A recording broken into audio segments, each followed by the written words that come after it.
This is Mr. Frizelis, and we are continuing The Man Who Was Almost a Man by Richard Wright.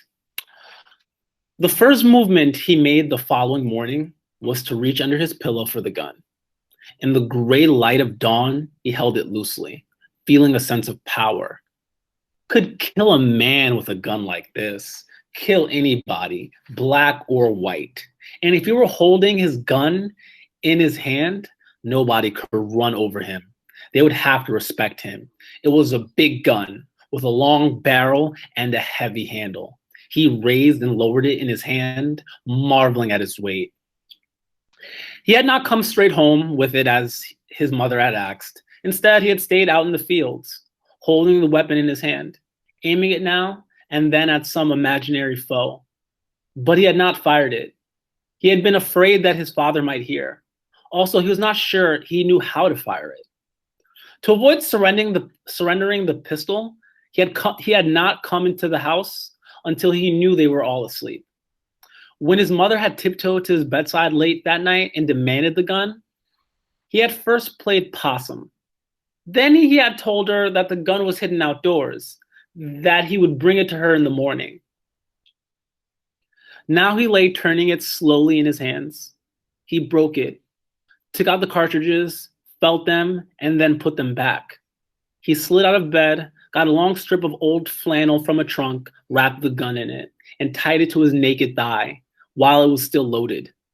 He did not go into breakfast, even though it was not yet daylight. He started for Jim Hawkins' plantation. Just as the sun was rising, he reached the bams where the mules and plows were kept. "Hey, that you, Dave?" He turned. Jim Hawkins stood eyeing him suspiciously. "What are you doing here so early?" "I didn't know I was getting up so early, Mr. Hawkins. I was fixing to hitch up old Jenny and take her to the fields." "Good. Since you're so early, how about plowing that stretch down by the woods?" "Suits me, Mr. Hawkins." "Okay, go to it."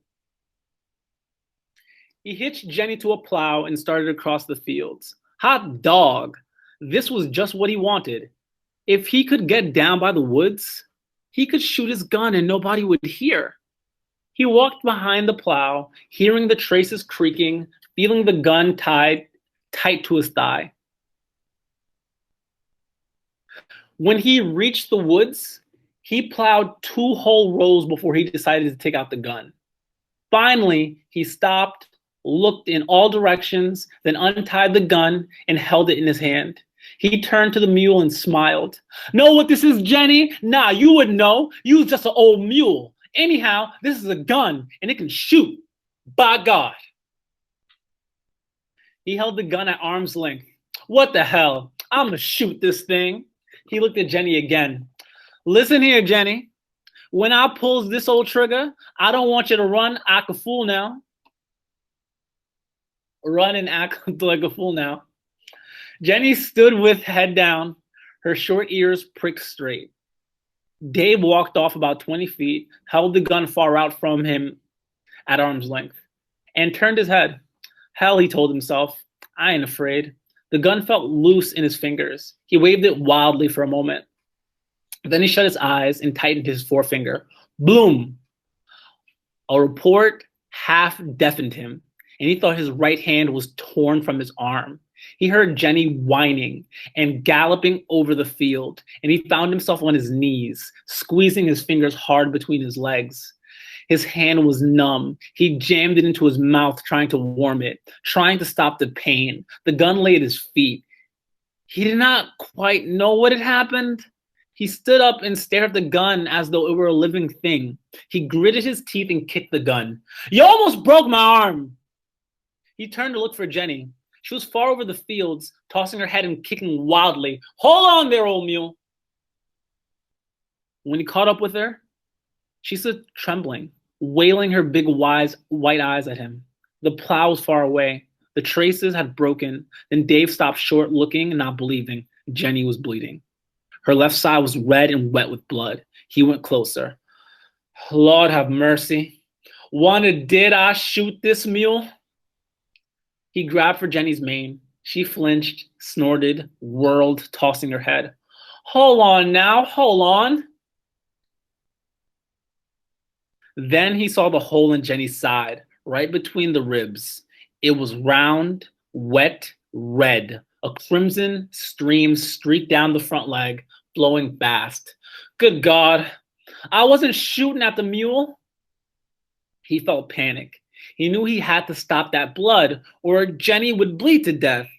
He had never seen so much blood in all his life. He chased the mule for half a mile, trying to catch her. Finally, she stopped, breathing hard, stumpy tail half arched.